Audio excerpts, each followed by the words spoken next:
Right, good morning, everyone. It's past, so we'll make a start. Just a few housekeeping notes before we get underway. I've not been advised that there's any fire drill this morning, so if alarms go off, they are real. Your exits are through the doors marked at the back of the room and to the side. If you need toilet facilities during the meeting this morning, they're out through the central doors at the rear and then out into the lobby.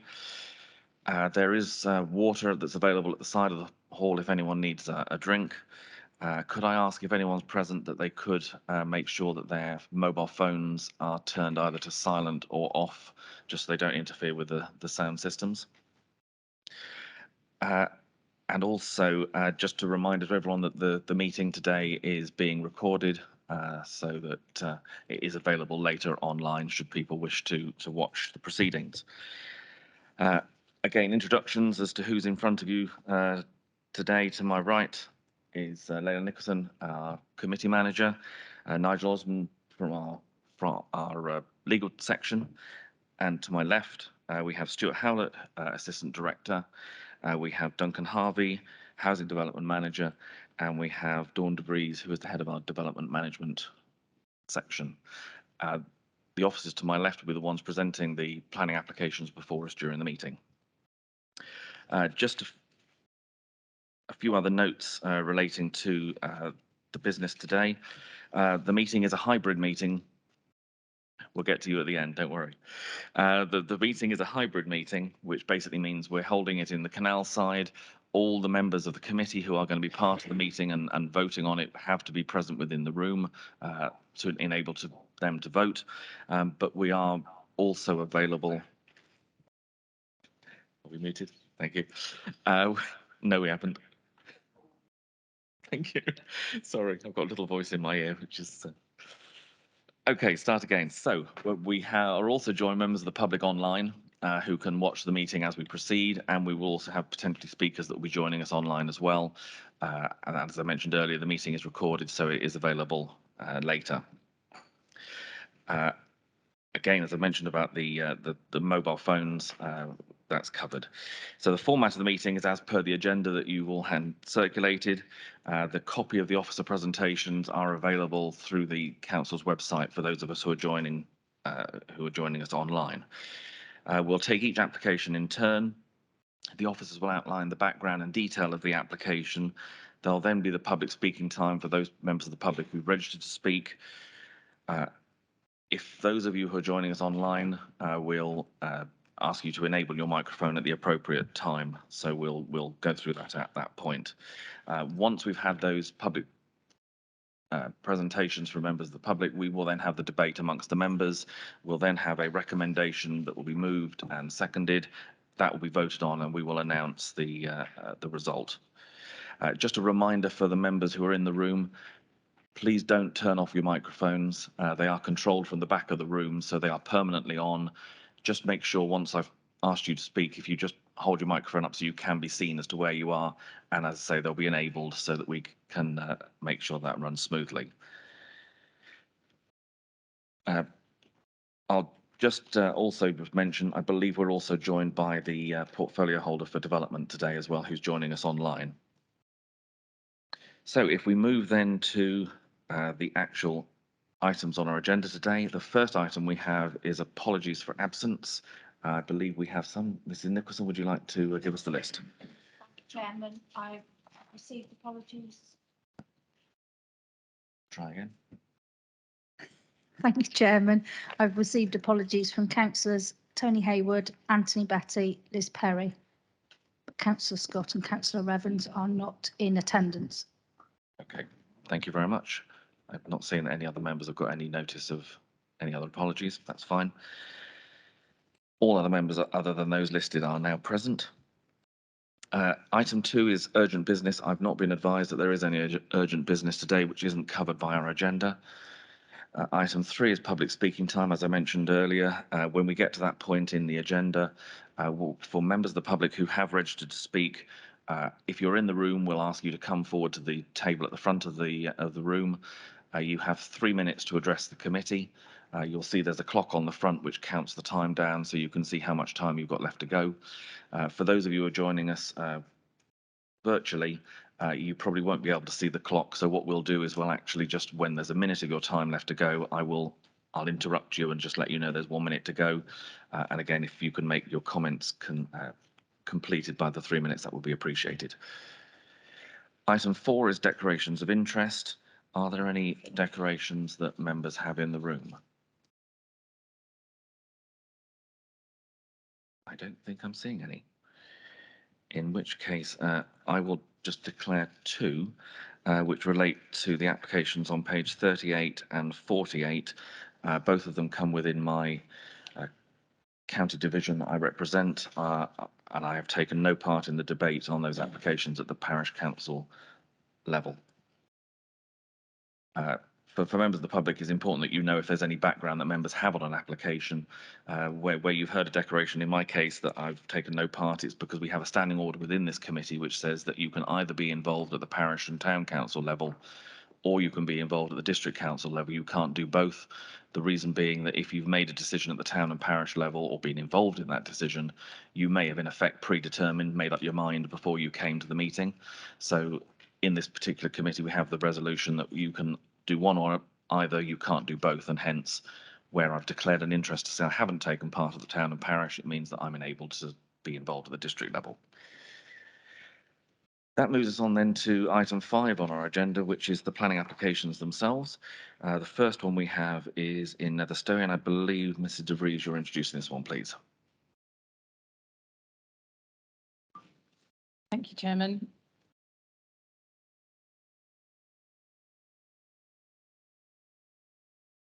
Okay, so this application was before members at the last meeting. It was deferred from Planning Committee due to concerns raised by members in terms of having insufficient time to review the viability report, and further information was requested in terms of background of the construction costs and their escalations. So the application is before committee as there's an objection from the parish council, and the development is considered to conflict with policy H2 and H3 of Netherstowe Neighbourhood Plan due to the lack of affordable housing, and a conflict with policy D6 of the local plan due to lack of affordable, and the nature of the application as a section 73 rather than a full application. Councillor Pay and Councillor Caswell also object to the application due to the reduction of affordable housing, and that the access sort of connection would in itself not be a community benefit, as it would always be a requirement for the development. So the application is outlined in red on this slide.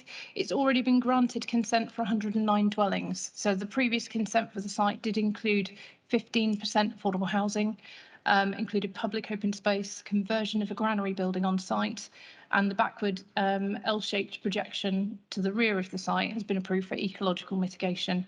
And all of that is subject to conditions and a Section 106 agreement. So the application that's before members today seeks to vary the approved plans because some of the approved plans specifically mention the affordable units, and they look to vary a number of the other conditions to bring them in line with details that have already been discharged because construction of the site has commenced. So this is an aerial photograph of the site prior to any of the demolition works that have occurred, showing the access onto the A39 and the range of industrial and former agricultural buildings that were on site. So these buildings, with the exception of the granary building, which is this one with the red roof here, they have since been demolished, and access works are, I think, very near completion, if not complete now. In terms of planning history, the 2009 permission that's being implemented on site was submitted under the local plan and identified this as an edge of settlement site, which is acceptable in principle, and given the previous developed nature of the site, it required 15% affordable housing. So the scale of development was therefore previously accepted and conditioned. Following grant of consent, a non-material amendment was sought to make amendments to the scheme, including some removal of stone to try and improve viability. This was subsequently refused, although a further non-material amendment was approved for a reduction in stone over the scheme as a whole to try and improve the financial position of the site. So in respect to the proposal, the application as submitted is section 73 in that it seeks to amend the approved plans for the consented development and amend the already discharged conditions so that they get changed to compliance conditions in accordance with the details already submitted. The amendments to the approved plans would result in the removal of affordable housing, and some of the plans identified the location of the affordable units and the elevations and floor plans that were specified to be affordable. So in terms of scale, layout, public open space and mitigation land in respect of ecology, this scheme reflects the previous consent on site. So both applications include consent for a significant junction arrangement. It introduces traffic lights and a safe pedestrian crossing point to enable future residents to access facilities in the village and would enable safe access from those in the village towards the church. Development on the site, development on the access is pretty much complete. I think when I undertook the site visit, there's some site visit photos of it nearing completion, but works have been ongoing on that. This little L shape, backward L shape, is the ecological mitigation area of land, which is to the back of the site and again is covered by conditions and obligations within the 106. This is being retained as part of this application. In terms of overall design and appearance of the development, there is a range of property types with differing features in terms of sills, coins, porches and bay windows. And the materials on site also comprise a mix of render, brick and stone. So there is still stone retained on the development. And the application was provided with a detailed landscape assessment and mitigation, including a comprehensive planting schedule, which includes a number of general trees, so 175 general trees, 29 orchard trees, 1,578 native hedgerows, and 987 formal hedgerows, in addition to sort of amenity centering ground cover planting. So all of those details have previously been found acceptable by the landscape officer and the ecologist. So these are from a few weeks ago, so work's probably progressed since these, but these are some site photos from the access, which was under construction at the time. So the top photo is taken from the access into Netherstowe, and the bottom image is a view looking east. And the top image is a view looking across the access towards the development that's currently under construction. And the bottom image is taken from the car park area looking over the construction site. So in terms of ongoing works on site, this is a view of the construction site that was underway. So from this location, there's a view looking northwest with the granary building that's been retained, and to the north, panning around from the granary barn. And as you'll see, there's a significant amount of work that's been undertaken on site to date. So this plan just shows the front and rear of the granary building, which has been retained as part of the application. In terms of viabilities, there were discussions with the developers before the application was submitted in terms of the escalating costs, the junction, labour, materials, and the impact that this was having on the development. Reviewing the costs of the development and amendments were explored in terms of materials and sort of potential demolition and rebuilding of this structure. But this change was resisted by ourselves because we felt it would compromise sort of the heritage preservation between this and the listed buildings adjoining. And there was compromise in terms of the amount of stone that was reduced from site because it was felt important to retain the character of the development. So the application, the main reason for this coming back to committee again is that it was deferred from the last meeting due to concerns regarding the loss of the affordable houses and insufficient time to review the viability information provided to understand the background of the case. Following committee, a briefing note has been circulated to members by the applicant outlining the history of the case in terms of escalation of the cost in the works. This information confirmed that the site purchase considered the junction estimate, which was informed through discussions with County Highways. So in 2019, technical approvals through the Section 278 Highways Act were submitted, and the scope and reconstruction works had unfortunately increased, resulting in a new set of technical requirements for the junction.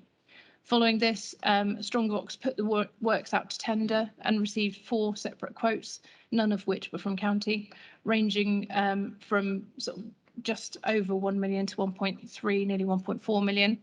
A later quote was received by Griffiths, which was slightly more competitive, but still resulted in overruns on the finance for the scheme. So as discussed earlier, this resulted in revisions to the schemes. So post planning, there was also safety auditing recommendations in respect to street lighting and traffic lighting. which again further increased the cost of the junction, which was at last point running at about 1.1 million. So as such, viability falls as a consideration, and whether members are satisfied that the scheme has demonstrated that it could not support affordable housing. So as no other elements of the scheme could be changed to reduce the cost of the development, and for the reasons set out in the previous slide, the viability of the development was affected. And therefore, in accordance with the local plan and the neighbourhood plan, an independent viability review was undertaken and submitted with the application. So this was jointly commissioned independent assessment, both of which the local planning authority and the developer agreed they would be bound by. The appraisal was undertaken by Cyan and is based on the latest planning practice guidance and the latest RICS guidance. So within the viability appraisal, Sedgemoor District Council had offered to take on the affordable housing as the affordable housing provider, which provided a level of certainty for the development, although there remained a shortfall in terms of viability. So the content of the viability appraisal in terms of cost and incomes have been agreed by the viability consultant. The developer profit is shown as 18.25, which falls below the maximum 20% set out in planning practice guidance.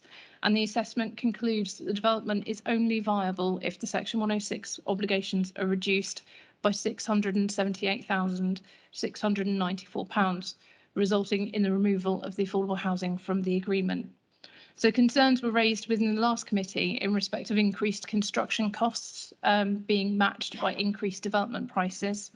Relative to the 2019 forecast, the cost of construction has increased for this development by nearly 4.3 million, whilst increased income is projected at 3.7 million. So there's still a shortfall between the increased cost and increased revenue. So notwithstanding this, a clawback is usually added to deed of variations, and the application would be subject to a deed of variation to ensure that any sort of uplift would be secured as a contribution. So the viability report does conclude that sales income minus cost, including acceptable standard profit levels, make the provision of affordable housing at the 106 agreement level of 15%, which is 16 homes, unviable when a residual land value is at least equating to its benchmark value as required. So to achieve the benchmark value as set out within the planning practice guidance, it is not possible to provide affordable housing unless either the 106 costs are reduced to a comparable level or grant can be put into the scheme. As such, whilst it's disappointing that the developer has demonstrated that the site is not viable with affordable housing, this can be accepted through policy D6 and through the neighbourhood plan if members are happy that it's been demonstrated through the viability appraisal. So the developer has confirmed that they're happy for a review clause to be added to the deed of variation to amend the 106, which would address any concerns in terms of increased income post-construction. So in terms of planning benefits, policy D6 does confirm that where it's clearly demonstrated that policy targets cannot be achieved on viability, the council may exceptionally support a lower provision where the scheme would address a housing land supply deficiency as identified in the housing trajectory, or where a scheme delivers other plan objectives that outweigh the need for affordable housing. Apologies.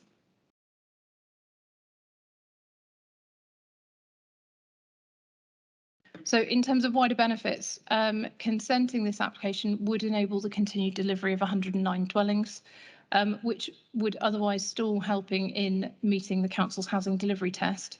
So in addition to this, I've listed planning benefits on this slide in terms of economic benefits, localised employment, redevelopment of a brownfield site in a sustainable edge of settlement location, enhancement of this development in comparison to the former commercial and industrial use of the site on the character and setting of the adjoining listed buildings, the ecological enhancements and mitigation, and the wider connectivity as a result of the pedestrian signalised crossing.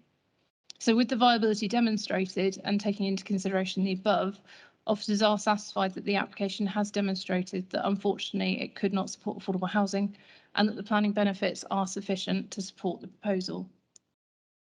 So in the last meeting, there was reference to an alternative delivery proposal for 16 affordable units. So I will run through this, but this is separate from the planning considerations, but it's just so members have this as context for understanding the debate. So during the last meeting, as I've said, there was reference to an alternative delivery.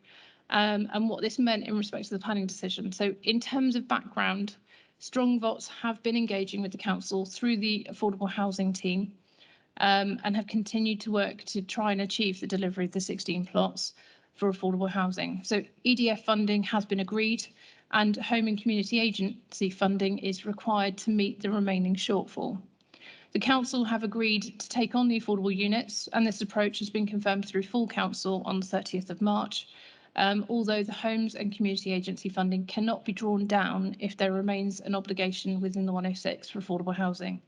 So as such, rather contradictory, agreeing to remove the affordable housing provision in the legal agreement would open this avenue for securing affordable housing on site. Whilst this is for members' information, the question remains in terms of policy consideration. Are members satisfied with the wider understanding of the escalated costs of development and the viability appraisal that's been undertaken? And whether the developer has justified that the site cannot, unfortunately, support affordable housing. So this needs to be weighed into the consideration with the planning benefits, which have already been considered.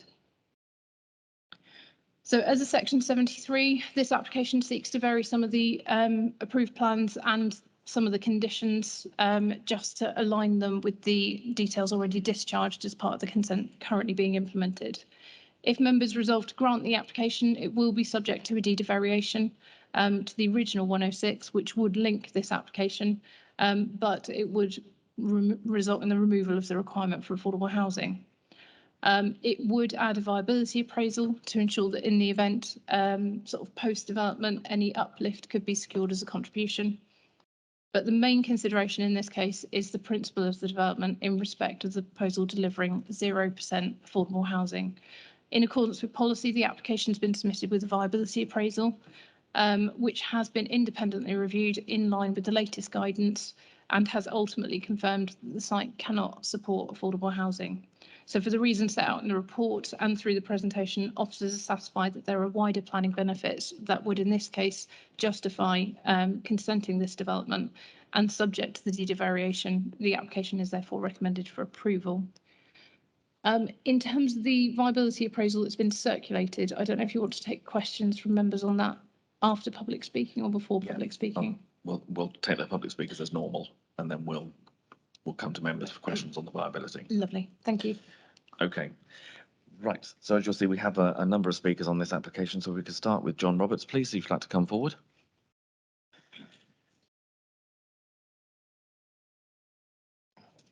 Good morning. As you know, you've got the 3 minutes and you're speaking on behalf of the Parish Council. Yeah, good morning, Mr. Chairman. Thank Start you. whenever you're ready, please. Thank you. Right, from the previous meeting, we note that discussions have been taking place between the developer and Sedgemoor planning team for some time, leading up to and following the production of the viability assessment. We understand that this is normal. It would appear from these discussions that heritage and appearance considerations have taken priority over affordable housing. Whilst we value both in terms of our village, we believe this to be a wrong decision. Had the views of the community and the parish council been sought, it would have been clear that affordable housing for our community was a much higher priority. We would highlight guidelines issued by the Department of Communities and Local Government that states developers, and I quote, need to provide an up-to-date evidence to demonstrate that proposals are not viable in the current market conditions. We have studied the viability assessment, which is now over 12 months old, in detail, and a simple check on market values shows that the document against the same properties currently being marketed on the internet proves that values have increased by 20%. This increased overall value of the development by around 5 million, which is more than covers the projected shortfall shown in the viability statement. We would strongly suggest that a new viability assessment be produced, which reflects current market conditions and current market values. Market conditions in which increases in house values has outstripped other costs, which we are confident will show the cricketer development to be viable while still delivering a much needed affordable housing.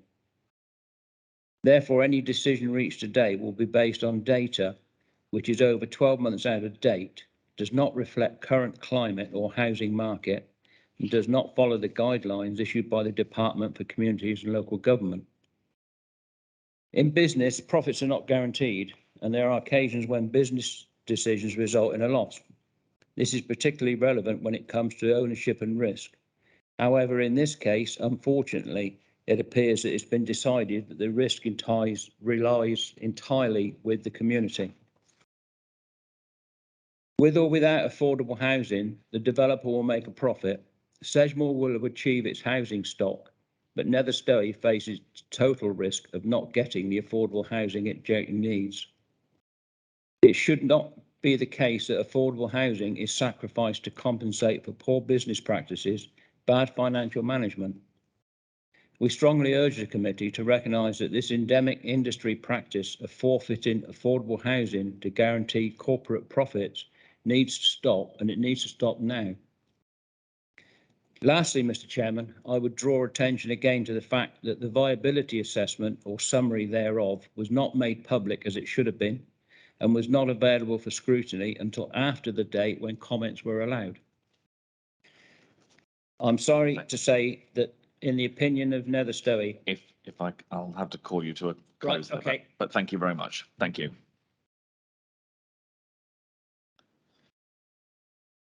Councillor Caswell, would you like to come forward?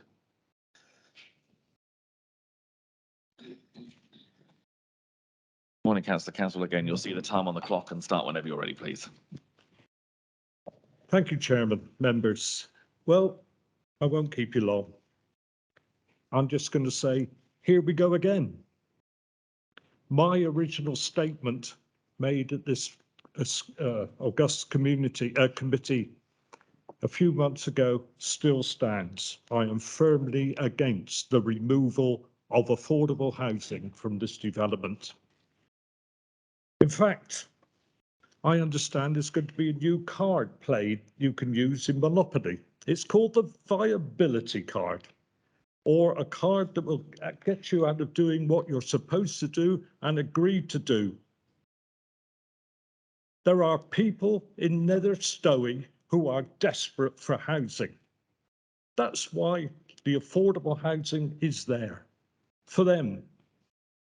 And the developer is doing nothing more than stabbing them in the back for the sake of sheer profit. It's got to stop, and it should stop today in this room. Developers have been coming, and I've looked at many a planning meeting minutes, and I always see the first thing to go is the viability card goes in and the affordable housing goes out, or the play area, or something else. It's got to stop. Developers are taking Sedgemoor District Council and therefore you and members for a ride for the sake of sheer profit. That's what they're doing.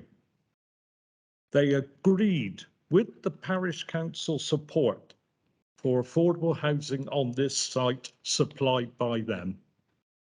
Take no notice of the junction. The junction was a separate planning application and is a red herring. We must look now as our communities of not only Nether Stowey, but all the others.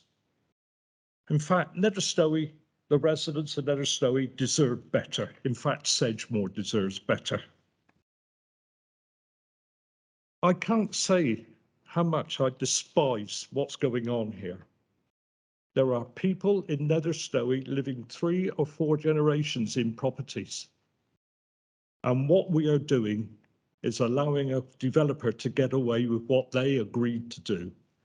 I can only ask you again to throw this out and make them do what they promised to do, and that's build the affordable houses. Thank you. Thank you very much.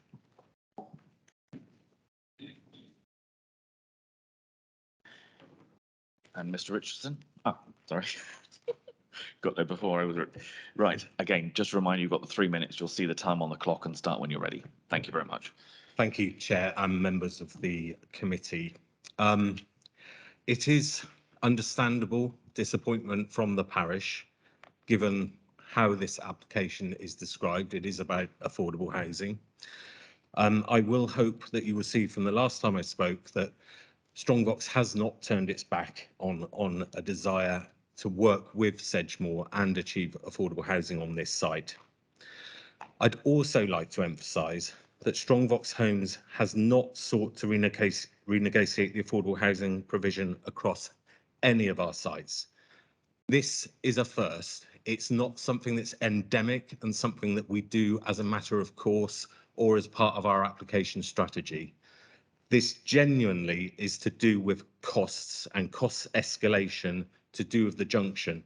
Yes, there was a separate application on the junction, but it's inherently linked with delivery of this site. Costs have increased at a time when we could not foresee them post-planning, after we secured planning permission, and it was all to do with the nature of the additional safety auditing and add-on of costs, street lighting columns that could not have been foreseen at the point of planning permission.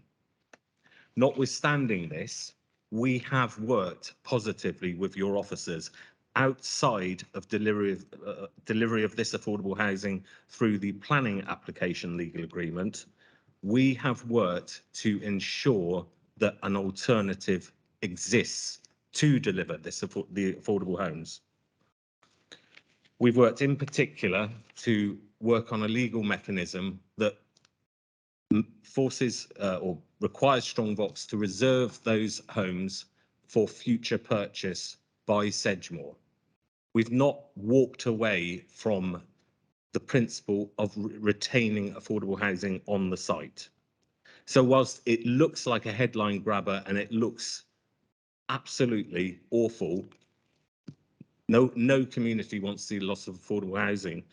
But in this scenario, an alternative does exist. I'm pleased to see that the leader from your affordable housing team or the head of your affordable housing team is here. And I do urge you to ask questions to him or make questions about this, because in planning, the merits of the case are that, yes, the reality is we meet the policy in terms of viability, evidenced, strongly evidenced, open book, public.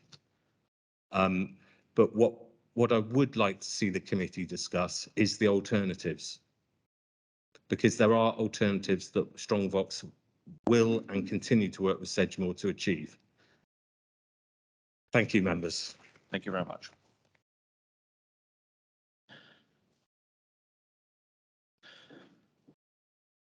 Members, as you'll remember at the last committee, this was obviously deferred, particularly with the viability report in mind, that members needed to have time to have a look at that.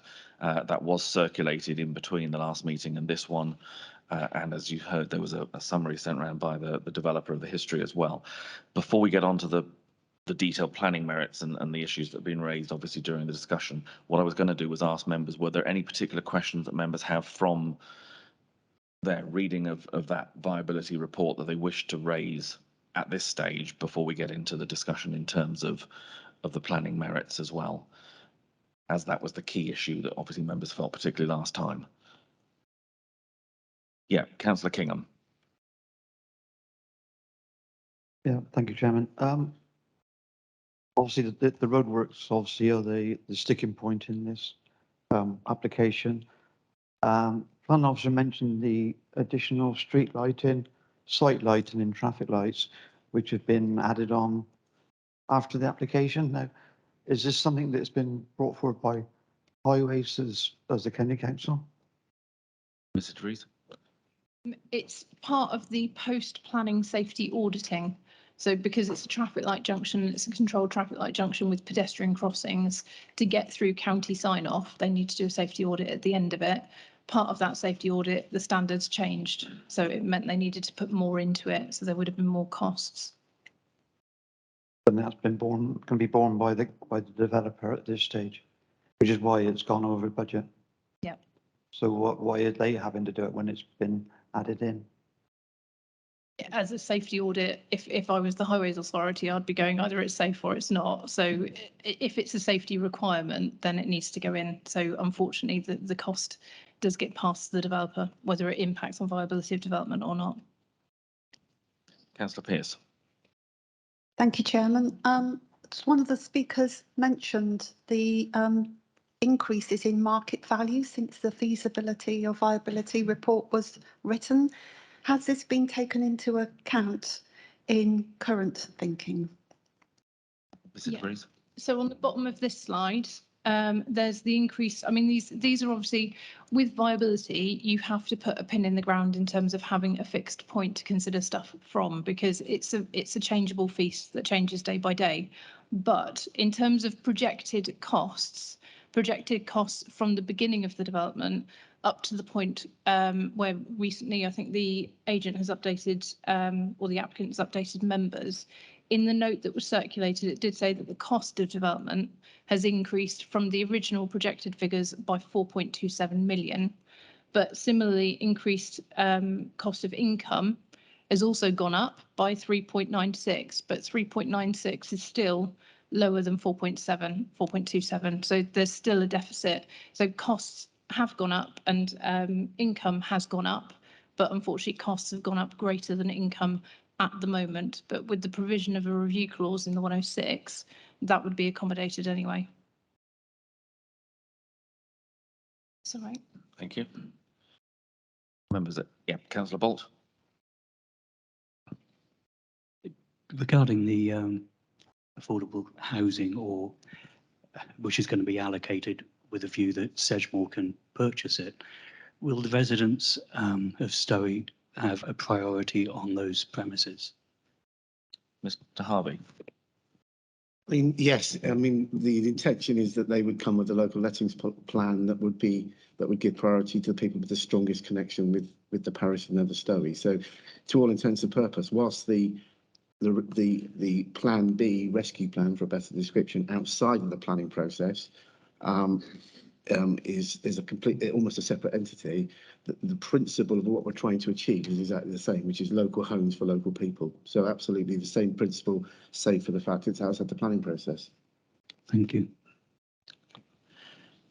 Okay, members, any other questions that you want to raise, whether financial viability or the application itself?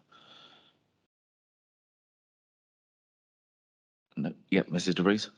It was just a response to one of the comments by one of the speakers in terms of the timing of the viability appraisal.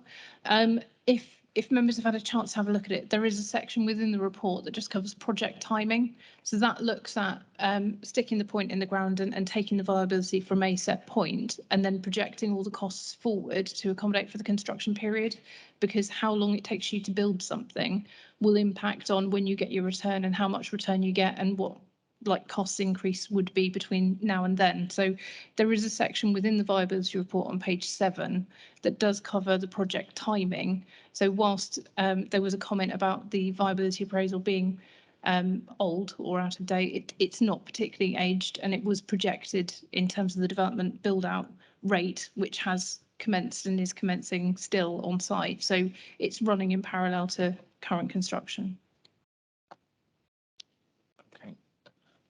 Councillor Murphy.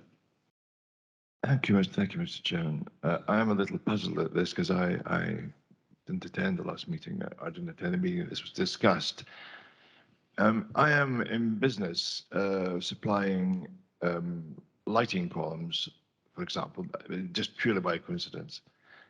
Special lighting columns, so not this type of lighting column. But I am in business for 30 years doing this. And my prices are always, during the last 2 years in particular, have been raised in accordance with the costs. In other words, you can't, I mean, prices are not fixed. If they are fixed in this contract, then of course we would reach this situation where we couldn't afford, quite clearly, additional costs that were not accounted for in the beginning. But surely those surely the selling prices of the product at the end of the day is based on the cost. And we have had tremendous raw material increases week by week, month by month, going up in all sorts of commodities. So I do understand the builders' problem. They don't just have a problem with supplying traffic lights which were not required, or supplying a junction which was not required, or possibly not to the same standard. I do understand that problem. But I can't understand I mean, this business of price increases is universal. Everybody. I mean, you know, I have to say, I would like to tell you one simple little thing. Up until recently, I was paying 85 pence for a packet of 5 Tunnocks caramel wafers. This week, I paid £1.15. Now, you might say 20% on caramel wafers is not relevant, but it's relevant throughout the whole of the world of things we buy. So I would have to say I'm a little concerned that this builder is saying that this 20% increase in prices is only the beginning of increases. And whilst I appreciate that the point has been made that we have to take a fixed point at this time, with the prices that are projected in this thing, that I assure you the prices of housing will go up and up and up in relation to the costs. So I don't accept that the viability will not increase, because the viability will increase proportionately to the price, the difference between cost and selling price. So they can increase. If they cannot increase their selling prices, then their argument is clear. If they cannot at all increase them, their argument is clear. We have to say yes. We have to say yes to the builder. But if they can increase their prices, which I'm sure they can, then we have to say, I'm sorry, you better go back and look at it again. But I'd just like to finish at that point, Mr. Chairman. Is that okay? Thank you. Councillor Hendry. Thank you, Mr. Chairman, councillors. I was at the last meeting, and at the last meeting I voted in favour of this to say yes, it should be granted permission. I haven't changed my position. I remain exactly the same, and I have read the updated the details that goes with this. Policy D6 is very relevant here. Where development proposals do not meet affordable housing targets, the council will require a full development appraisal, including financial viability assessment. Okay, I agree with a lot of things Councillor Mike Murphy said there. He's actually quite correct. The developer obviously done their calculations pre-pandemic, I'm sure, okay? They applied for planning permission.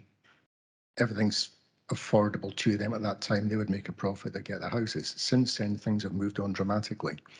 If this developer doesn't get permission to do it as he's asking for today, the plot of land might never be developed. It's as simple as that. So what they are saying is, the application we want, if we can have that, we can build houses, that's fine. If we don't get the application, we might never build at all. The Strongbox company, I was led to believe before the last meeting, but in habit of doing this kind of thing. Since then, I found out it's the complete opposite. The speaker today has just verified that and said this is a one-off. Hasn't happened before. May never happen again. Who knows? The way things stand today, I have not changed my opinion. What's on the table, I should say be granted permission, and I'd like to bring forward the case officer's recommendation to do that. Thank you. So just to confirm, you're moving the recommendation and that includes the uplift clause. Okay. I think members, do you want to come back? Yeah. Okay, Mr. Harvey. Obviously, Mr. Richardson did mention the fact this was a one-off for Strongbox, and whilst I wrote in my consultation comments, this is very gloomy reading for local people, and Councillor Caswell reiterated that, and it is not good reading for local people. Mr. Richardson, in his statement, saying this is a one-off for Strongbox, it is factually true. In all my experience of dealing with Strongbox, they have strived to honour their commitments to deliver the full suite of affordable housing, not a partial amount. And we could illustrate that with a number of schemes that we've worked with them on in recent times. This has been a tough call for them, and I would say, much as I didn't like the reading of the report, they've been nothing but transparent with our independent assessor, with providing genuine information and open information. In fact, our assessor commented on it, saying how transparent they were in the whole process. So he didn't feel there was any agenda to hide things from the local authority or him for that matter. So I'm not defending where they are. I'm just saying that I don't think they could have been any more reasonable in terms of how they behaved towards us. Whether you think they should have seen it in advance is another matter. Just to pick up very quickly on this issue of cost versus income escalation, I can speak from wearing a different hat, which is, as some of you will be aware, I'm also responsible for building new council housing. And we, as a house builder ourselves, are suffering exactly the same problems that people like Strongbox and other house builders are suffering from. We're experiencing severe cost increases in terms of supply chain issues. You know, things like basic things like we're being told now the cost of a brick has gone up by 40%. Now, the cost of a brick doesn't sound very much, but you multiply that by several thousand bricks, that makes a big difference. And obviously Strongbox are trying to build a 26 million pound housing scheme here at risk. And I absolutely understand where they're coming from. Yes, I want the 16 affordable housing units. But we do have a review mechanism in place. So if the viability is better, then we can recapture some of that benefit back. But it doesn't make pretty reading, and I don't like it. But it is what it is, I'm afraid. Thank you. I think, members, from my own point of view, I mean, I totally understand the attitude from the parish and the disappointment with the situation, but obviously we're in an economic climate at the moment, and we also have heard about the changes in terms of the costs of the junction that have been imposed on the developer. We have this viability issue that obviously we have to take into account. It's part of the planning regulations. We can't ignore viability. We've had an independent assessment. You've all now seen that detailed independent assessment, and that basically says this doesn't stack up in terms of the finances. Outside of that process, obviously Sedgemoor and the developers have worked together to ensure that the community don't miss out on the affordable housing. But as I say, that's outside of the planning process, and that's something we can't control as part of this meeting.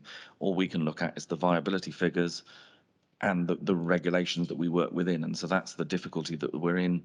As you heard at the last meeting, and as Gameby said today, if we don't agree with the viability report and we refuse the permission, so we don't take out the 106, then they can't apply for the grant in order to get the affordable houses. So we're in a sort of almost a catch-22 if we're not careful. So I think that's just where we need to look at it from as members.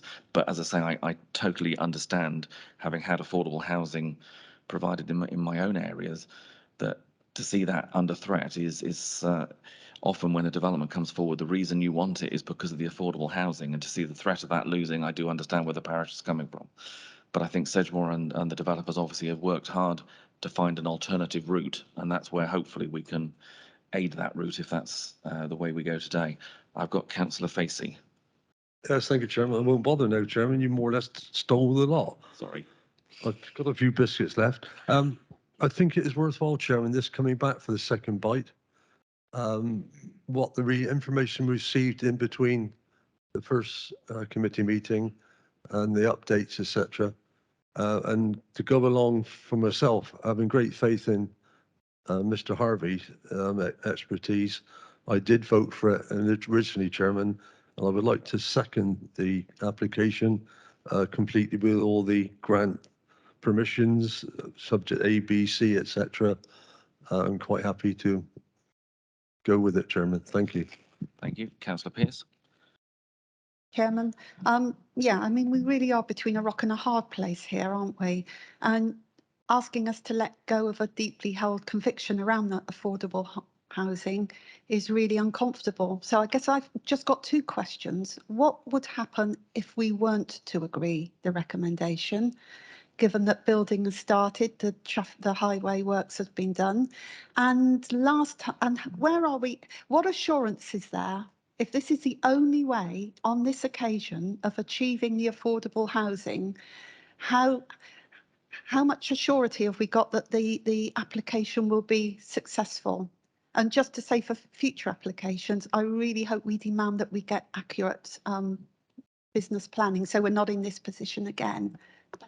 Ms. De Vries, you want to start on that one? Yeah, I'll start on that one and then hand over to Duncan if I'm right for assurances. In terms of what happens if members recommend the application for refusal, obviously they have a live consent that is not viable, that they cannot complete financially.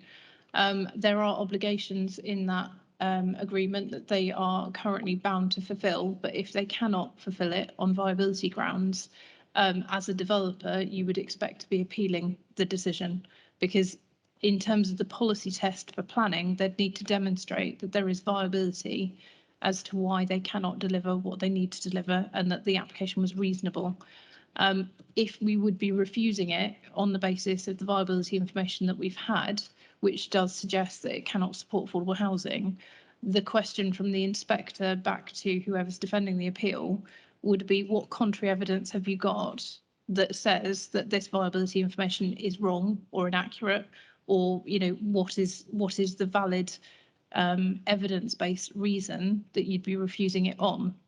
And if we haven't got any, then it would be viewed as unreasonable and would be subject to costs. For the scale of development that's sort of covered by this application, it's 109 dwellings. It's not unusual for a scale of that development to be a public inquiry. If it's a public inquiry, it comes with significant costs in terms of defending that appeal. And then if we lost the public inquiry, we'd be up for paying our own costs plus the developer's costs for making them defend an undefendable appeal. In terms of construction on site, I assume it would mothball until they can get to the end of the appeal process, which will potentially escalate costs further if costs are increasing, as they have been, and it would delay sort of housing provision for the district. And we are judged on our 5-year delivery of housing against government. So if we fail the 5-year, sounds very doom and gloom, I apologise, but if we fail the 5-year delivery test, we could be at special measures. So developers that are more subjective, I'm trying not to name anyone in particular, that could pick a nice greenfield parcel that would be contrary to policy, would then be supported by the planning inspector if we couldn't demonstrate we were delivering a 5-year land supply. So that's the worst case scenario on all fronts. But if members were not comfortable with the recommendation, they would need to think, have they got an evidence base to go against it? And what planning reason there would be to go against it. So the planning test is, have they submitted viability appraisal? Yes. Is it independently assessed? Yes. Does it support delivery of affordable housing? Unfortunately, no. There is an alternative provision that is being worked on, but it is outside of the planning process. So in terms of the planning judgment, unfortunately, it is limited to the viability appraisal and whether it's been demonstrated. In terms of certainty of the alternative provision coming forward, it is dependent of a separate grant application to Homes England. So I'll pass over to Duncan for that. It's as certain as it can be at this stage, and I don't mean to be vague on the matter. Members, just to recap, the current position is that the council have offered as it's described, a competitive offer to Strongbox of about 2.4 million, which is a subsidy-free planning gain 16 affordable housing portfolio. In order to make the scheme viable, which you've seen with your own eyes in the viability review, we need to inject some subsidy to reinstate those affordable housing properties. It's circa just over £600,000. Members may or may not be aware that full council have approved a revised budget, i.e. an ability for the authority to submit a revised offer to Strongbox of just over 3.03 million, I think, which will fill that gap, that viability gap. So that offer is made up of the initial 2.34 million, which we will get back through recoverable future rents from our future tenants.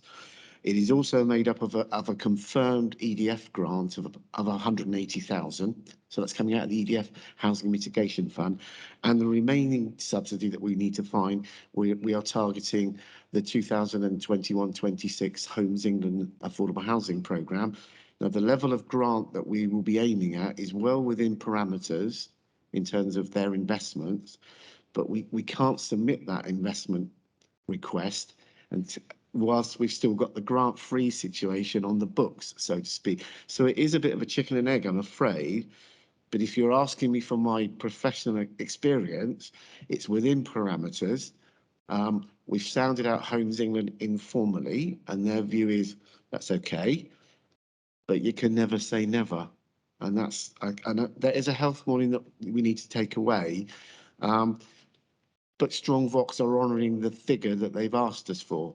So Mrs. de Vries mentioned the fact that if you were to sort of extrapolate those figures to 2022, the construction cost on face value have seemingly gone up quicker than the projected income. So arguably their viability might be a little bit worse than it was originally, but they're honouring the same price that we agreed 12 months ago. So at the end of the day, we're a long way down the road of securing it, but we've still got that last hurdle to get over. And I can't say with an absolute certainty we'll get the money, but I'm confident. Okay. Councillor Murphy. Very much. Thank you very much, Chairman. I'm listening with great interest to this. I'm sorry, please excuse me. Everyone has mentioned, including Mr. Harvey, thank you for your statement, the problems of increasing costs. That's quite obvious. Everyone's expressed concern. Everyone has shown that this company would incur losses if they went on at this particular situation. But that implies that they have a fixed selling price. And if you can assure me that that fixed selling price remains as it is today, or it was at the time of the viability, I would be content to say yes. But I suspect that that is not the case. And we are preparing ourselves, we must be preparing ourselves for a rapid increase in prices to cover increasing costs. Otherwise, we'd all be mad. We'd all be going bankrupt. Everybody is going to have to increase prices. Now, you might say, but hold on, the houses that you have there at the moment will only attract a certain price, but they are dicking these houses up with decals and various adornments to make them into very desirable properties. And I would think that's admirable, but that will also attract, in this present climate, dramatic increases in prices, and we are all just going to have to live with all this, the housing stock going up in price all over the country, not just London and places like that, which is really dramatic, but even in my road, and even my road in Burnham-on-Sea, prices have gone up dramatically already and will go up again. So if you are talking about saying to me, yes, we are sympathetic, and we might get this other stuff, these other grants to put in the housing, the affordable housing, that's one thing. And I agree with that, and I would vote for you in that case. But if you're also going to say that when we get past this stage, the builder can raise the prices as much as he likes, that's a different story. And I would have to say no to that, because the profit will be there in the future in the housing stock. So my vote, and therefore, if that was the case, perhaps Mr. Harvey could give us some idea of that. I mean, I do accept that some houses will only be sold for a certain amount, but if there's no limit on what they can do, and they have got their own price to set, that's another matter entirely. Please excuse me talking so much. Thank you very much. Either Mr. Harvey or Mr. DeVries, do you want to just also run through the uplift issue? Thank you. In terms of the recommendation on the committee report on page 25, it does say the recommendation is grant planning permission, but this is subject to the applicant first entering into a deed of variation. So that's a form of legal agreement to tie them back to the original legal agreement. But it would remove the affordable housing requirement, which is what we've fully debated.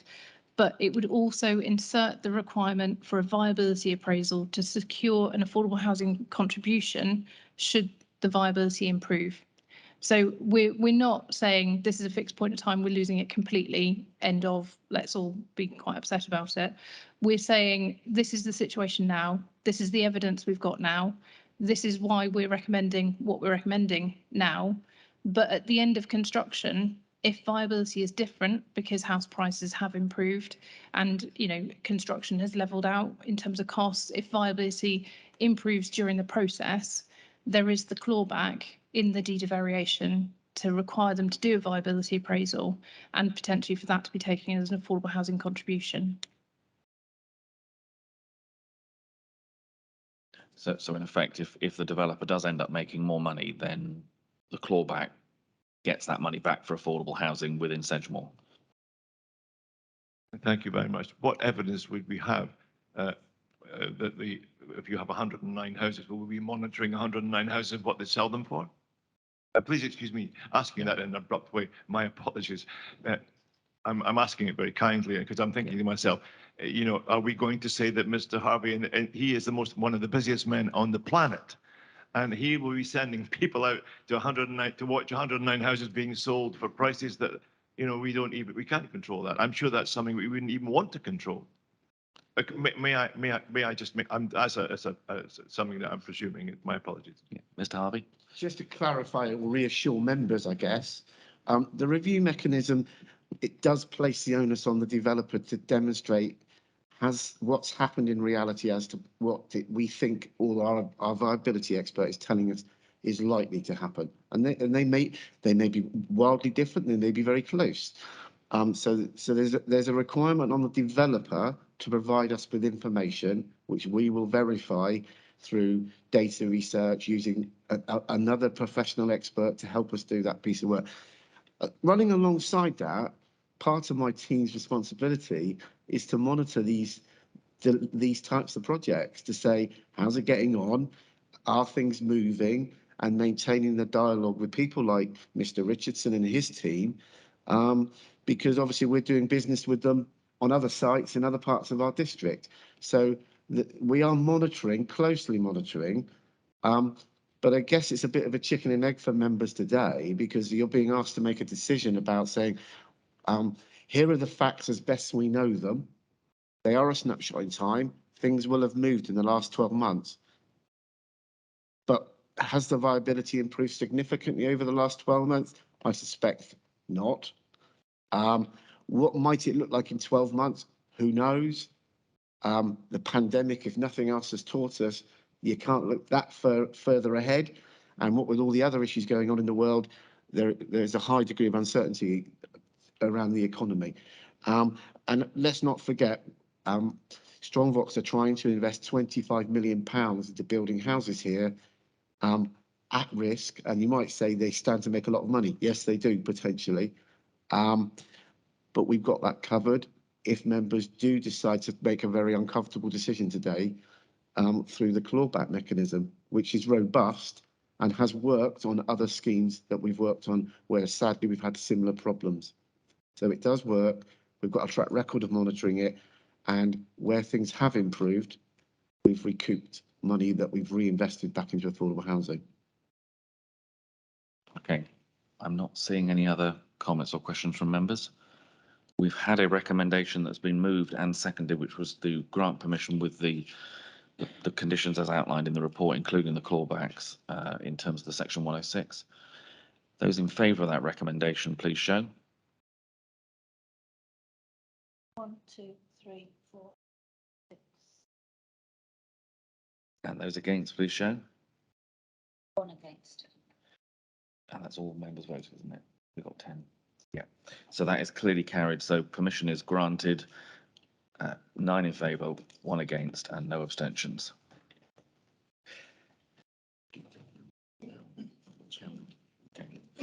Right, members, if you move to the next application where we have some, thank you.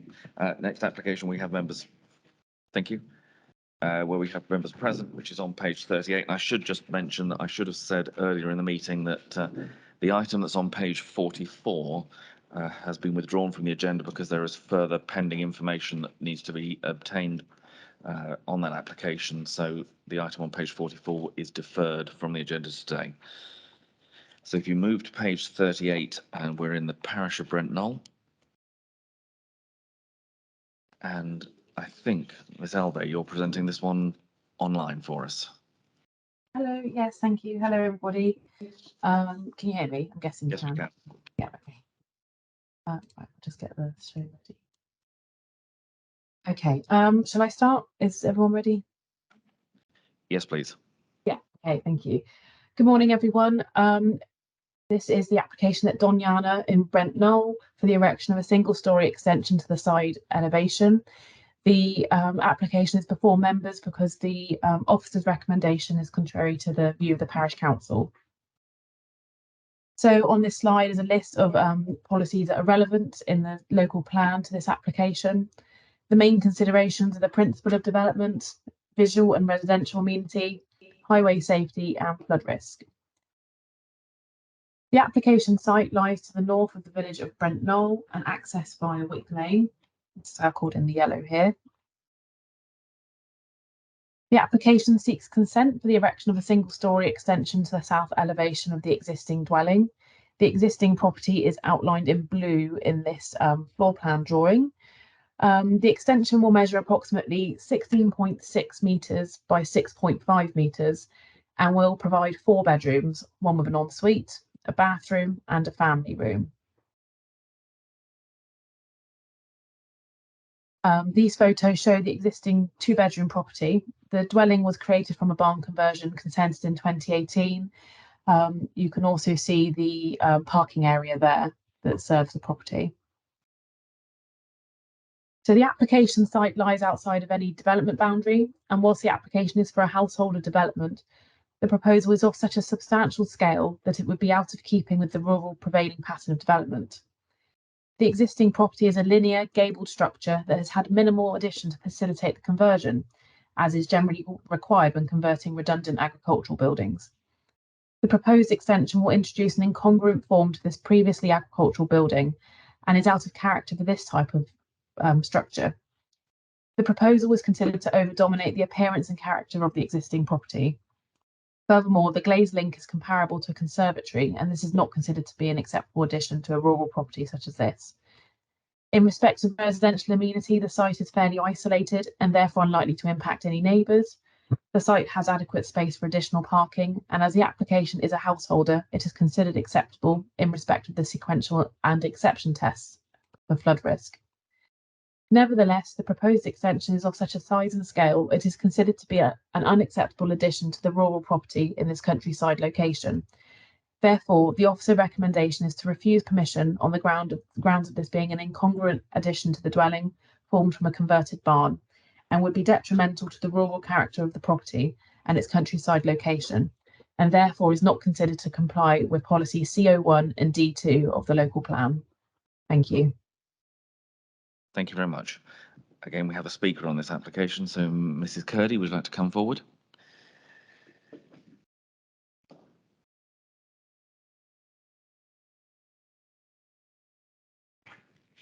Good morning again. Just a reminder, you've got the 3 minutes to address the committee and you'll see the time is on the clock, so start when you're ready, please.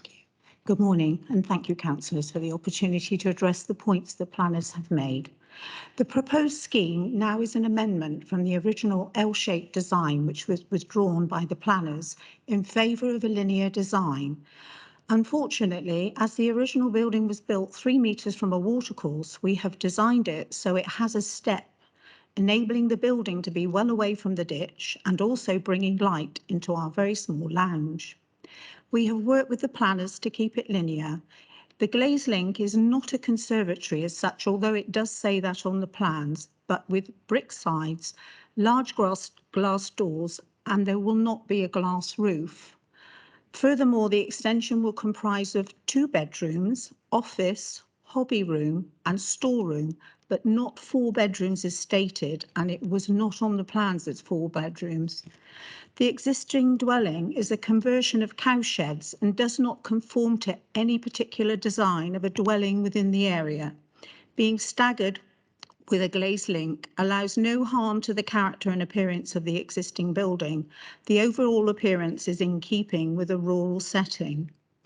The size of the extension can be accommodated within the site without harm to any neighbours, our nearest being 250 yards away and the building 160 yards away from the road with tree screening. The actual building in total is subservient to the existing building by approximately 10 to 15%, but looking from the front, it is smaller by over 20%. Ours is such a modest conversion, and the extension would provide us with enhanced family life and be helpful to us if we needed help in the future. Many thanks again for your time to listen to me today. Thank you. Thank you. Members, any comments or questions, please? Councillor Grimes.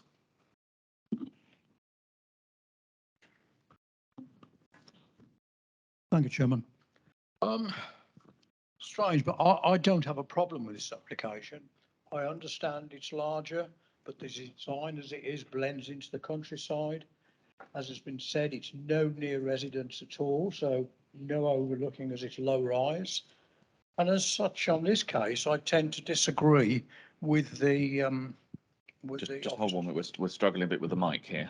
Can you hold it a bit nearer to you, Tony? Sorry about that. I'll start again. Okay. Thank you. I don't have a problem with this application. I understand it's larger, but the design as it is blends into the countryside. No near residence has been said, so no overlooking as it's low rise. And as such, I tend to disagree with the officers in this case. Thank you, Chairman. Thank you. Councillor Hendry. Thank you, Mr. Chairman. Everything Councillor Tony Grimes has just said, I actually agree with every single word of it. I actually don't see where there's a problem with this. It's not been shown to us exactly as it is, how the speaker described it and how the case officer described it. Described by the case officer, apparently it was 4 bedrooms or something like this, and so forth. The speaker said that's not true. It was 2 bedrooms, I think an office and a storeroom, something like that. All that said, I don't see a problem. It's something like 250 yards, 180 yards from the road, doesn't overlook anybody, no overshadowing. It's not going to cause noise, smoke, nothing at all. It doesn't even impede on the highway outside. Councillor Tony Grimes is absolutely correct. I don't see a problem with this, and I'm not quite sure why it's been recommended to be refused. Thank you. Okay, I've got Mrs. De Vries indicated she wanted to speak. Thank you. Millie, can you just go back to the photos of the building as existing, please?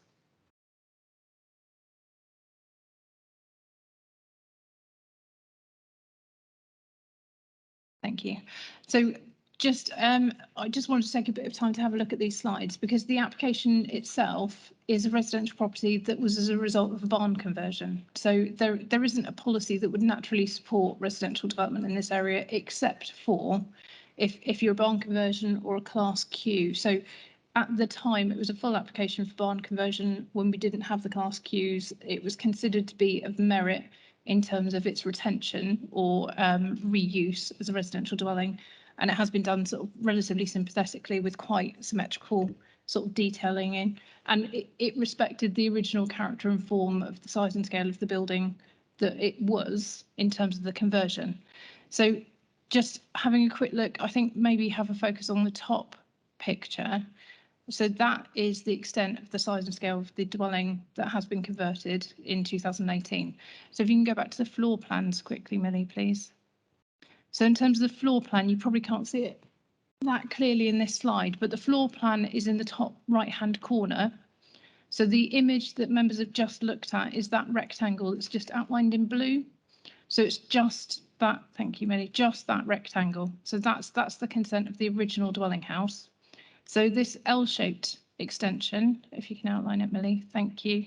That's the development that's currently being proposed for, which is effectively double the footprint of the existing property. Not quite, because, you know, plus or minus 10% or 15%. But in terms of the bedroom numbers, I don't know if members can see, again, within each of those rooms, there is either a single or a double bed. So the 4 bedrooms that aren't bedrooms were shown with beds in. So that's why it's been described as a 4-bedroom property, one of which is en suite. So you'd assume that one may be one of the 2 bedrooms that the speaker has referenced. And there is a bathroom facility and a large sort of open plan family glazed link element that connects it to. In terms of character and appearance, you know, we are quite flexible in terms of size and scale of extensions to existing residential properties. With barn conversions, we tend to be a bit more careful in terms of size, scale and design, and trying to make sure any additions are appropriate to the scale and character of the original building.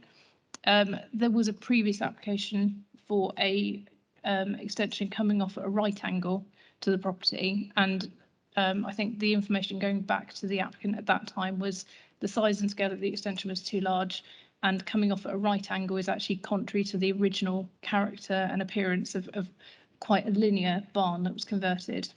But similarly, unfortunately, officers don't feel they can support this application because, again, it detracts from the original proportions and character and merits of the barn conversion as originally consented. But that's why we're a little bit more careful on the design for barn conversions than we are for normal residential properties outside of settlement boundaries. I didn't know, Millie, if there was anything you wanted to come in with. No, I think you've covered everything, Dawn. Thank you. Okay. Yeah, I think from my own point of view, as obviously I cover this area, I do understand the recommendation of the officers, and I can quite understand the rationale as to why. On this occasion, I do have to agree with the other speakers.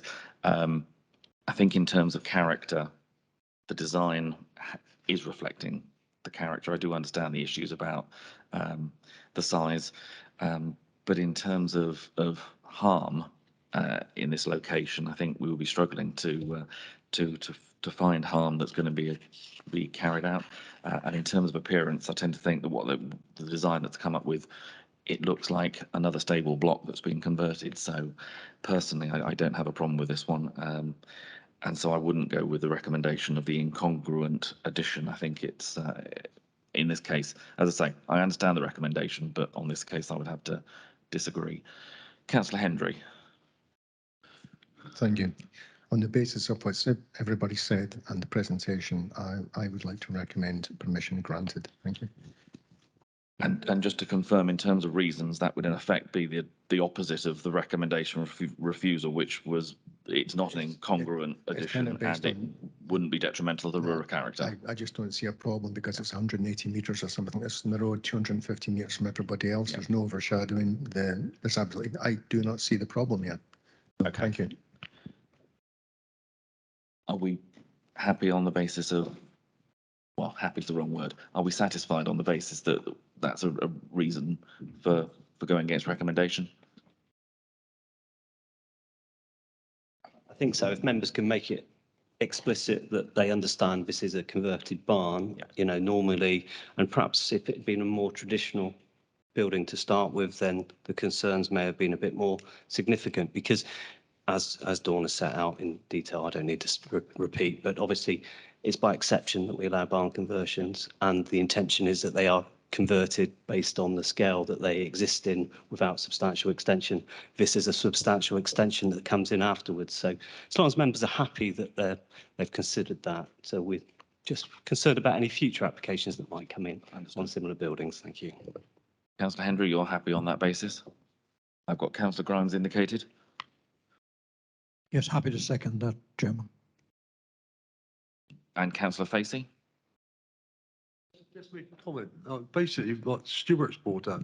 I know we've got a little bit of building knowledge, etc., but I find it a bit hard to work out between a conversion of a cowshed and a conversion of a barn. I think of a barn as a traditional big pitch roof.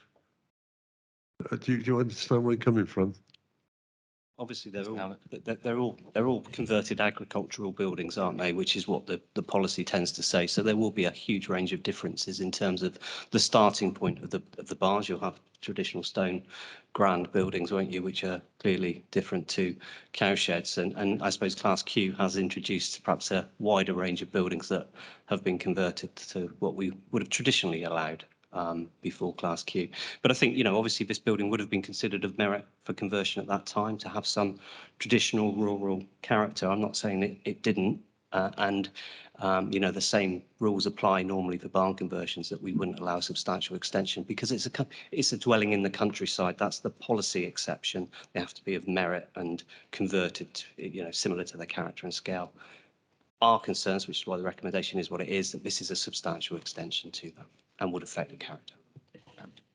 And I think, without putting words into Mr. Howlett's mouth, I think what we're keen to say here is that this is a unique situation because of the design and the layout. It doesn't apply to every single agricultural building across Sedgemoor.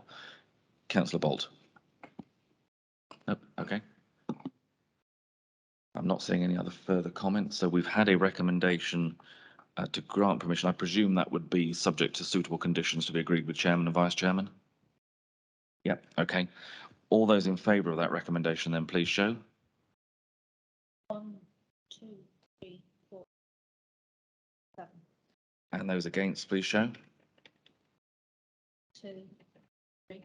That's all 10 members have voted, so that is clearly carried. That's 7 votes in favour and 3 votes against. Members, I'm going to suggest, are you happy to take a short comfort break at this point? Okay, so the time is roughly 10:50, so we'll start at about 11 o'clock. Thank you very much. Reconvene. Thank you very much. If members could turn to the next application, we have a speaker present. We're on page 48. We're in the parish of Weir, and I think, Mr. Titchener, you're introducing this one for us. Thank you, Chairman. So the application is for the formation of the new access track. It's located at land north of Turnpike Road in Lower Weir, so it's just off the north of the A38 through Lower Weir. The proposals before members due to an objection from the parish council. Their concerns were about the access being onto what they described as a semi-blind bend, that it would bring mud onto the highway, that there would be impact on existing public right-of-way, runs through part of the site, and it would increase traffic generation. Since the committee report was published, we did reconsult the parish and provided them with further information, but they are maintaining their objection on the same grounds. So the red line is the outline of where the access track would go. This is the A38, so this is sort of Lower Weir, and it's on the north side, coming off of this point here, leading up through the site, and then providing sort of a sort of T arrangement at the top. It's to form a new access track. It will be finished, so it's about 550 metres in total length, and that would be sort of a rolled, sort of crushed stone, which is sort of common for this type of agricultural track along most of its length. But the first 10 metres will be in concrete, where it adjoins the public highway.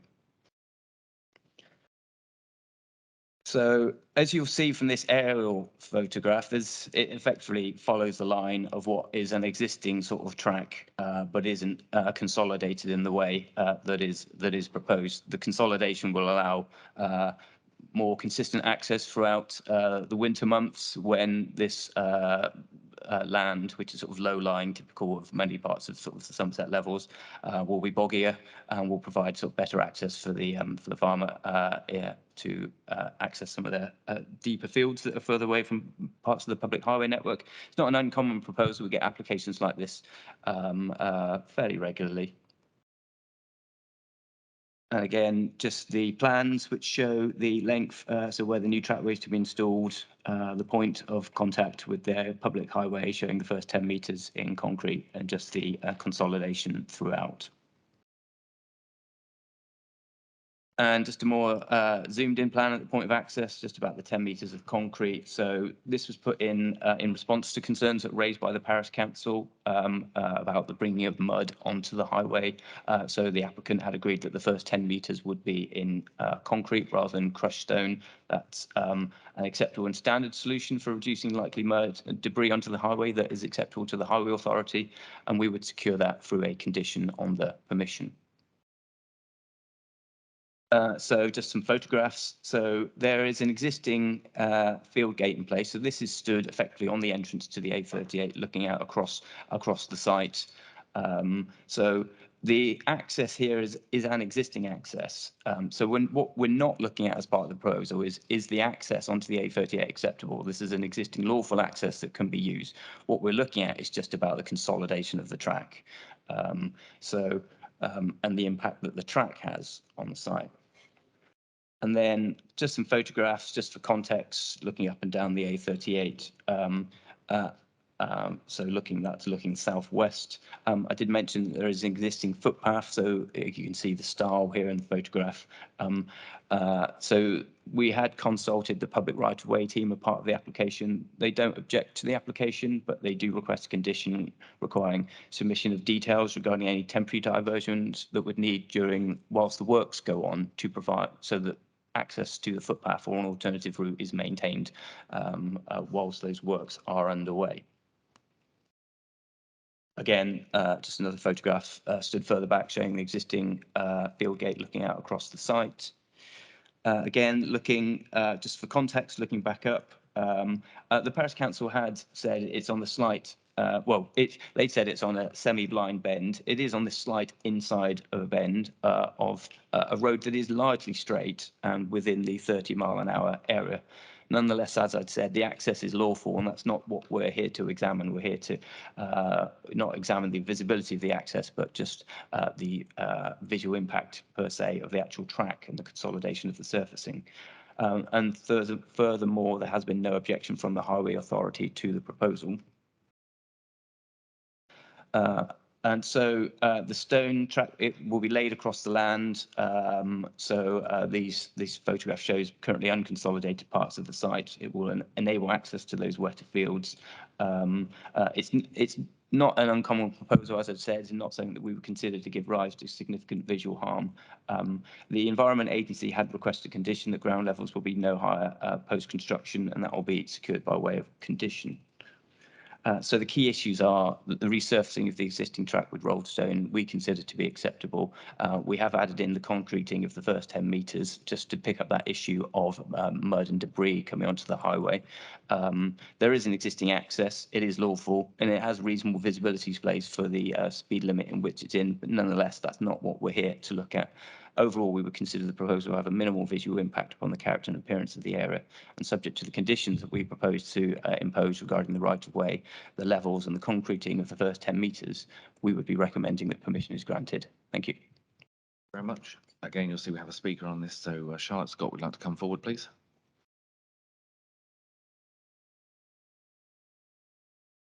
Again, good morning. You'll see the time on the clock and start when you're ready, please.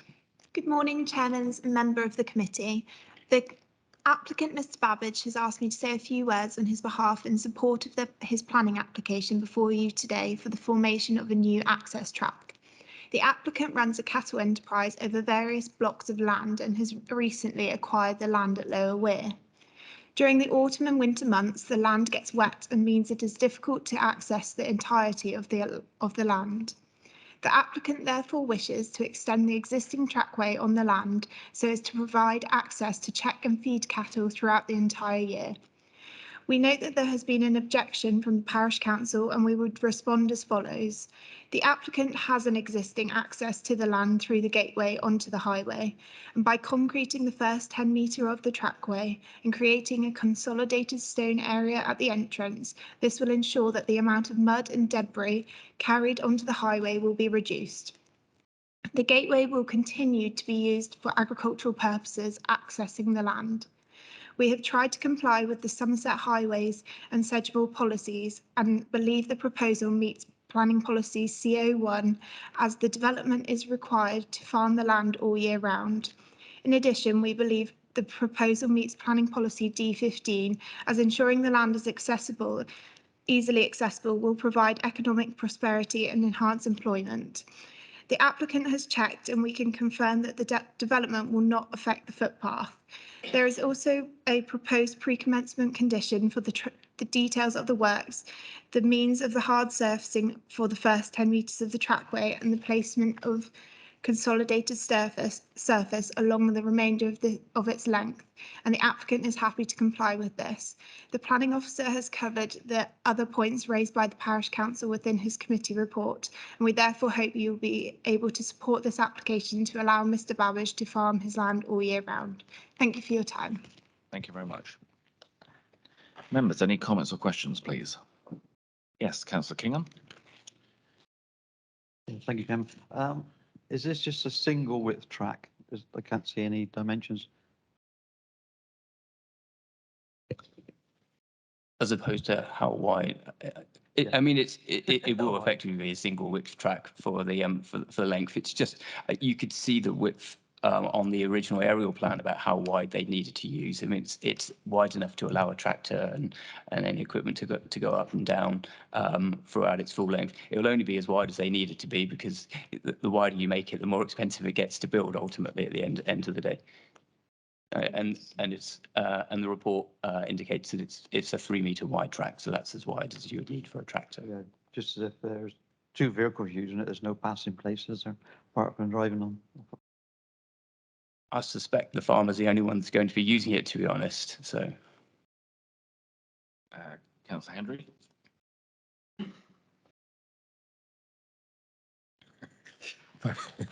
You sure? Thank you, Mr. Chairman. The Speaker The case officer, Dean, has summed this up absolutely perfectly without any flaws or anything to be argued against. There is no objections, nothing other than the parish council, even down to the fact they considered mud and debris on the road, which is all bases are covered. No problem whatsoever. I'm not really quite sure how it come this far. That's the way it is, and I also agree to put forward the permission granted. Thank you. Councillor Glassford. Thank you, Chairman. I'd like to second that proposal. Thank you. I'm not seeing any other comments or questions, in which case we've got the recommendation to grant permission has been moved and seconded. Those in support, please show. It's unanimous. That's unanimously carried. That's clearly carried. Right, members, if you turn to the next application, which is on page 55, and we move to Wedmore, and we stay with Mr. Titchener. Thank you, Chairman.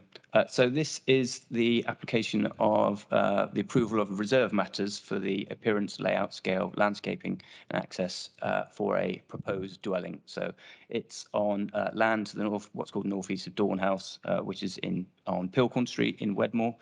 So it's before members because of the objection of Wedmore Parish Council. So the site, so this is Pilcorn Street, one of the roads leading into Wedmore. The site is here within the red circle. So it previously had a prefabricated ambulance building on site some years ago, demolished about four or so years ago.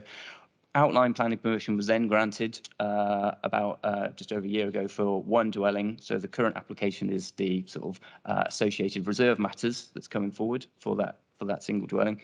So as a plot, this is it here. It's effectively an infill within Wedmore. So there was no qualms about the principle of it, and the outline application was subject to conditions about ecology and other, as that was a principal matter. What we're looking at here is just the reserve matters in terms of the appearance, the scale of the dwelling.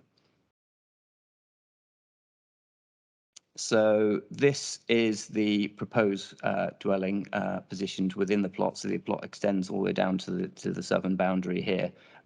So it's been positioned centrally within the site with parking and garaging to the front, with a garden area to the rear.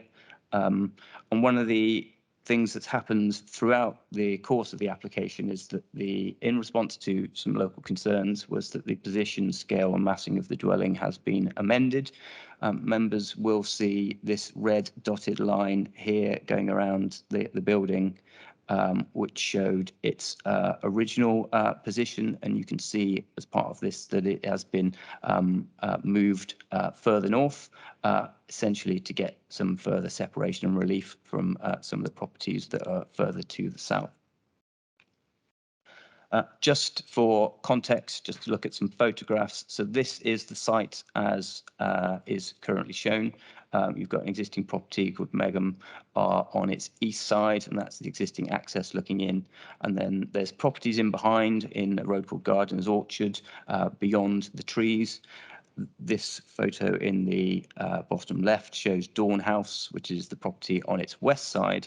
And this photograph here shows the site. So these are the front and rear elevation drawings of the proposal. The red dotted line again shows the sort of some of the changes that have been secured through the application, just to in terms of the height. We are within the Wedmore Conservation Area, so the proposals put forward has gone for a very sort of traditional design response, trying to pick up on design detailing in Wedmore, some of the local vernacular architecture. So you can see those sort of balanced proportions, so the sort of more historic appearance, and that's also reflected in the use of good quality materials as well. So slate on the roof, timber sash windows, dressed stone, some ashlar. So it is something that's trying to be to positively respond to its context. Again, this drawing shows the house in context with neighbouring properties. So height and proportions not dissimilar to Dawn House, which is on the eastern side. The property is actually going to be set back into the site, so by about 11 to 12 metres, whereas Dawn House is actually sat much harder up. So there will be actually some further relief. This drawing is obviously very flat and very 2D and doesn't show that sort of that setback as well. And then if we move on, again, just some photographs showing the conservation area and its context. So this is Megham on the east side looking back down Pilcorn Street. This is Dawn House looking back up. And there's period properties such as, I think this is Grandchester House immediately opposite, sort of traditional period farmhouse. So it is trying to pick up on some of the balanced sort of form, some of the materials and detailing around. Because it's in conservation area, the conservation officer was consulted on the proposals and confirmed that they consider them to be of acceptable design and appearance, and they felt it could be harmoniously incorporated into the conservation area. There is a proposed condition to be added to the permission about materials, and that's just to make sure that the final executed design matches the quality and aspirations that are put forward as part of the proposal. But overall, the conservation officer with that sort of condition was satisfied with what was proposed. These are the side elevations of the proposal, and the red outline shows probably more starkly here how much the property has been moved to get that sort of relief from the neighbouring properties on the southern side. There are windows on the west elevation at first floor level, but those serve ensuite bathrooms and would be obscured, so they wouldn't be overlooking any of the neighbours' properties on that side. This is the footprint and first floor plans. So in terms of amenity, you can see it's a relatively generously sized property. So there's obviously no concerns in terms of the internal amenity space for the future occupants. And again, just a roof plan and sort of attic sort of plan shown there. These photographs are shown taken from Gardener's Orchard because we had concerns from residents in that location and from the parish council about the impact of the size scale, sort of height and massing of the proposal. So this top photograph, these trees along here are effectively this boundary along the southern side of the site, and the neighbour's garden that had concerns is at quite a bit of a lower level. You can see almost there's a bank here.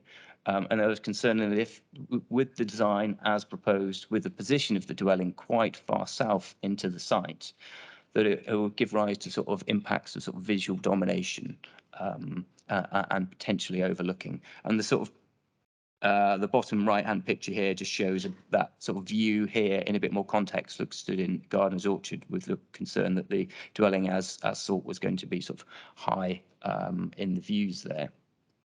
So that was a concern that we shared, having undertaken a site visit to the neighbour's garden as well. So we had sought some changes, and this slide shows how the property's been brought forward and has had some concurrent reductions in height as well. So the position, height and massing is reduced. The dwelling's moved further away from the neighbour to the south. So it previously had a two-storey elevation, which was about 10 metres away from the neighbour's boundary.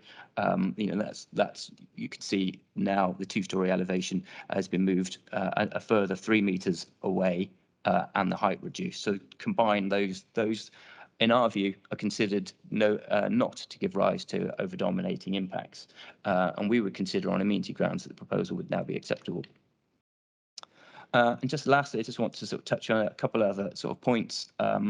Access would be subject, so vehicular access would be subject to a visibility display condition.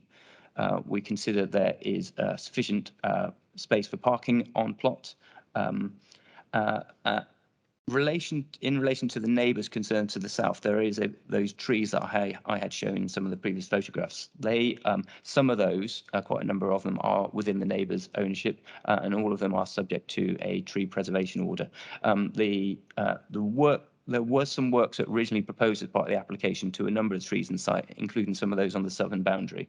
Those works aren't necessary to facilitate this development. Concern had been raised by the neighbours to the south about works affecting their own trees, and all those works have now been removed from the scope of the application. So if there is an intent at some point in future from the applicant to do any work to the protected trees, they would have to go through that separate application process to the council to apply for works to a protected tree. There are some other trees on site that would be affected by the proposals. Those are all lower quality, what are called category C trees, and therefore, so either poor quality or very young or immature. So there's no objection from the tree officer to the removal of those, subject to the usual controls that would be imposed via conditions throughout the build period. Just a quick update, very brief. There's a block plan drawing which is listed on the report, which has actually been superseded. That was listed on the report in error, so that would be removed in the event that permission is granted. But otherwise, our recommendation is to grant planning permission. Thank you. Thank you very much. Again, you'll see we have a speaker on this. Pat Benjamin, if you'd like to come forward.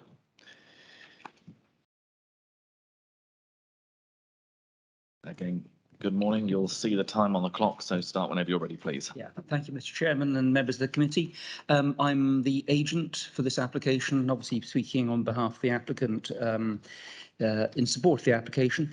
As Dean said, it's an application to discharge reserved matters on an outline application that already has been approved by this authority back in 2021. The site sits very close to the centre of Wedmore. It's within the settlement boundary, and it's within the conservation area. The reason why this application is before you today is because the parish council have disagreed with the opinions of your officer. The applicant purchased the property, or the plot, sorry, last year with the intention to build a house for themselves and to relocate to Wedmore. The design solution you see before you is of high quality. It uses natural local stone and slate roof. It takes up a very similar footprint to the outline application previously approved, and it accords with your local planning policy. The reasons given by the parish council for their objection were threefold, two of which have been overcome by discussion, and Dean's already pointed out one of those. Their main concern is they believe the building dominates the street scene.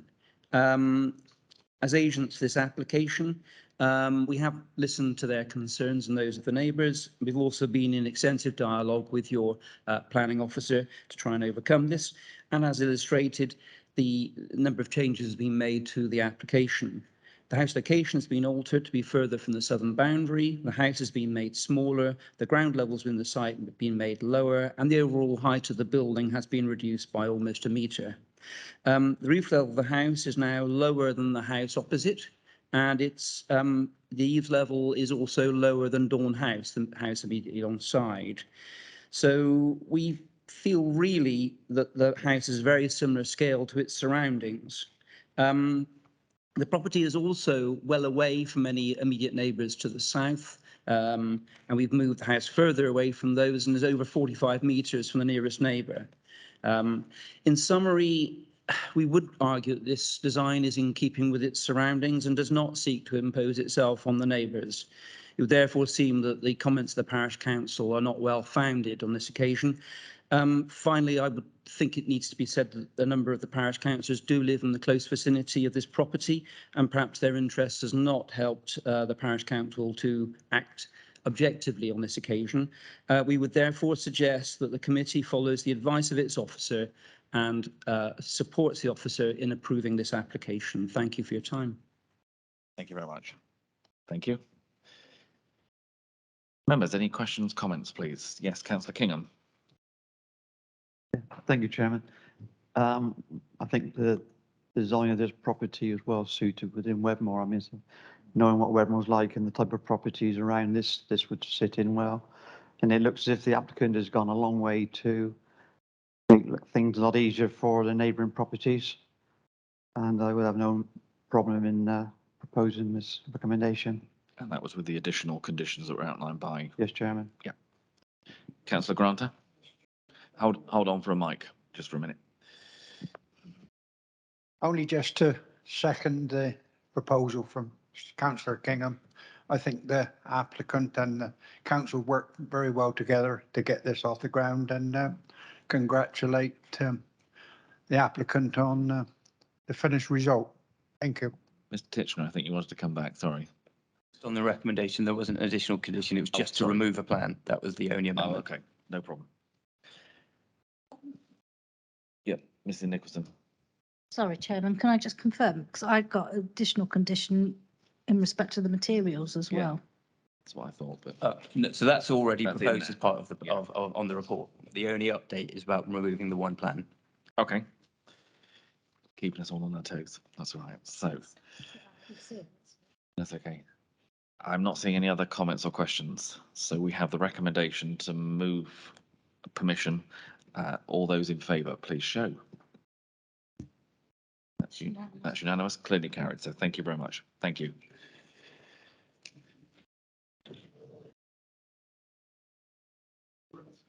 Must admit, just before the agent leaves, just to say it's very nice to see the agents working so closely with our officers and coming up with a really sympathetic design for that area. Thank you. Okay, members, that brings us to the end of the actual applications that we have. But if you can turn to page 60, is it 63?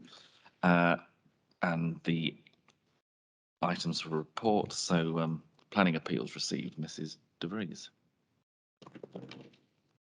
Right, hopefully everyone can see that. So just in terms of appeals received, we've received an appeal for 12 glamping pitches, solar table of 80 to 100 panels, relocation of an earth button, formation of car park, a nature sculpture trail. The appeal, as far as I'm aware, was submitted on non-determination, but we had actually determined it. So it is an invalid appeal, but they will have the option to appeal the refusal through passage of time. So that will likely come back in, but at the moment, we don't believe it's a valid appeal. Any questions on that one? Nope. The second one received is erection of an agricultural building for the storage of hay and machinery. It was a delegated decision for Bullwood View Farm, Moor Road and Sutton Mallet. So that one's subject to appeal as well. Okay. Yes, Councillor Kingham. Yes, obviously there's been a lot of local objections to this application. A lot of them on environmental grounds, the fact that the water and the position and the fact that they're near existing properties. But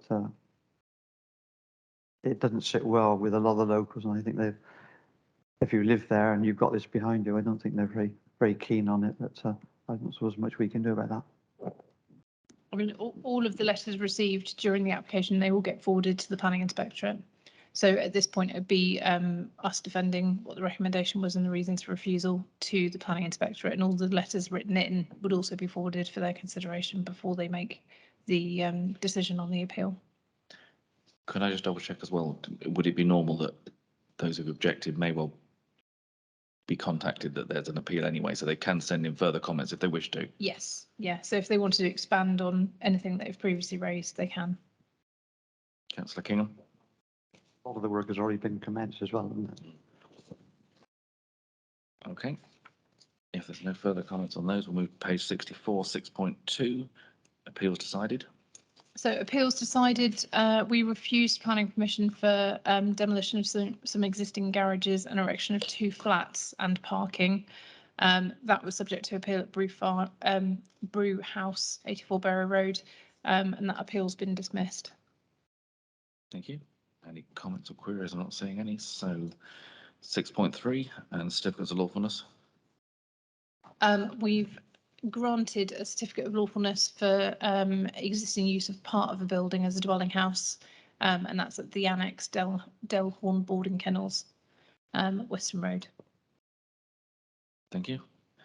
And again, no comments or questions. So thank you very much, members. That brings us to the end of today's agenda.